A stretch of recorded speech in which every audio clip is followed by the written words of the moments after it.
Today I have Dr. Mark Grixti with me to tell us about the new and exciting development of Brainspotting Therapy, a powerful brain and body-based approach to healing deep emotional wounds.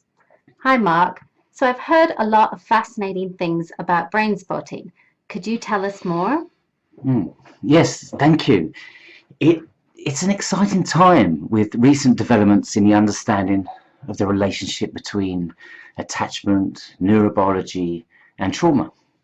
Specialists including Van der Kolk, Dan Siegel, Stephen Porges, Alan Shaw, Bonnie Badenoch, they've all contributed immensely to the evolving theory and new indications in psychotherapy. If these wonderful developments could be integrated and applied into a focused therapeutic approach, one that then enhances the processing through using a point in visual space, through using an eye position, then you have brain-spotting therapy. Brain-spotting therapy was discovered by Dr. David Grand in 2003 and has since been developed and taught to many thousands of therapists all around the world. At the core of brain-spotting is the dual attunement framework. So this is like a double helix that interweaves the all-important relational with the neurobiological attunement, fostering the conditions for focused, powerful, deep processing and allowing for optimum healing. I'll begin by describing relational attunement with a touching personal experience, if I could.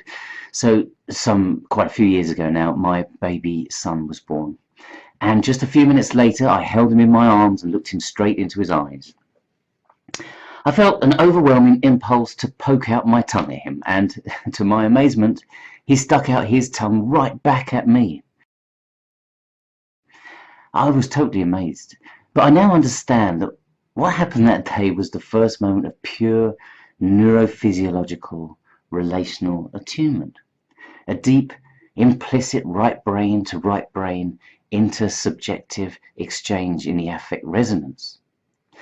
The relevance of the right brain body bias can be understood further as we observe how in the first year of life the infant begins to learn to regulate their emotions, pleasant or distressing, through dyadic regulation with their parent.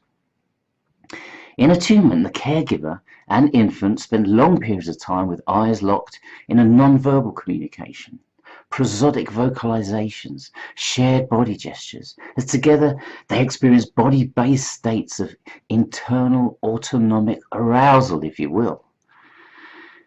Alan Shaw advances the importance of this dialogic process as the carer and the infant attune, experiencing both relational rupture and repair. An essential process in the development of the socially sculpted brain. The regulation of the autonomic nervous system and, importantly, the developing sense of self. When these processes of relating are applied to the therapeutic context, we can appreciate how the implicit right brain to right brain of the therapist and the client are non-verbally communicating huge amounts of information at levels beneath awareness. The flow of communications at this level may include intonation, the volume of the voice, facial expressions, body posture, movement, eye contact, and body sensations.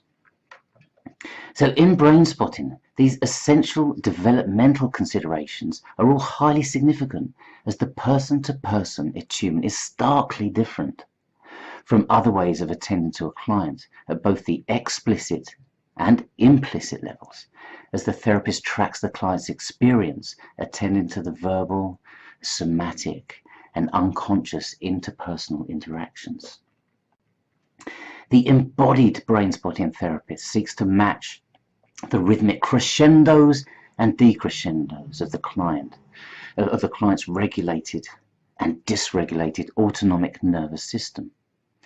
When we consider the developments in understanding emotional co-regulation in line with Stephen Porges' polyvagal theory, one can appreciate the important role of this attunement to enhance social engagement. As to come out of trauma and dissociation, safe and secure mammalian attachment is extremely important. Indeed, Shaw says that if psychotherapy is an investigation into the intersubjective space between client and therapist, then as a profession we need to take our bodily reactions much more seriously than we have so far, because the body is the very basis of human subjectivity. Indeed, Van der Kolk adds to this in asserting how neuroscience research shows that the only way we can change the way we feel is by becoming aware of our inner experience and learn to befriend what is going on inside. So that's the interpersonal attunement. The second part of the dual attunement framework in Brainspotting is the revolutionary neurobiological attunement. This seeks to harness the almost infinite potential of the brain. Amongst others, Dan Siegel reports that the human brain has an estimated 100 billion neurons. Too often the therapist can assume to know what is happening in the client, an impossible task considering the immensity of the brain and the limitations of the cognitive conscious mind. In Brainspotting, the therapist takes an alternative position named the uncertainty principle and follows the client just as the tail follows the comet through space.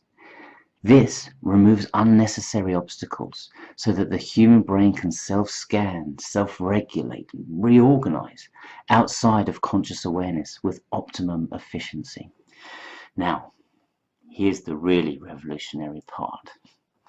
Brainspotting integrates and transcends these developments through the discovery that a person feeling activated in their body by a traumatic or upsetting emotional event will have a corresponding eye position, also known as a brain spot.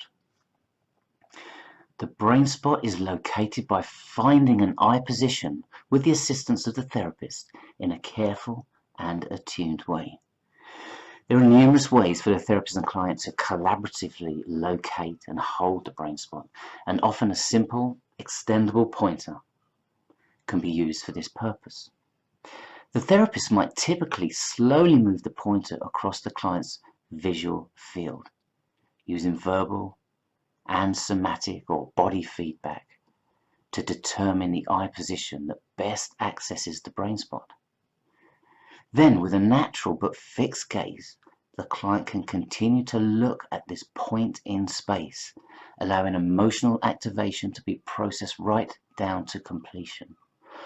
Or in other words, guided by their bodily sensations, the client looks out to actually look into the emotional midbrain, to locate something that remains unresolved, and then hold this visual position until adaptive orientation is achieved and the emotional charge is dissipated. The aim of Brainspotting is to work at this deeper level, to process through emotional and body-based conditions, strengthen resources and resilience, and achieve permanent neuroplastic change. It has been so exciting to see how Brainspotting therapy can be integrated with my other tried and trusted approaches to provide the optimum space for the body and brain to access natural healing. In the profound attunement with the therapist, it trusts in a true and authentic process that goes far deeper than words alone, where anything is possible.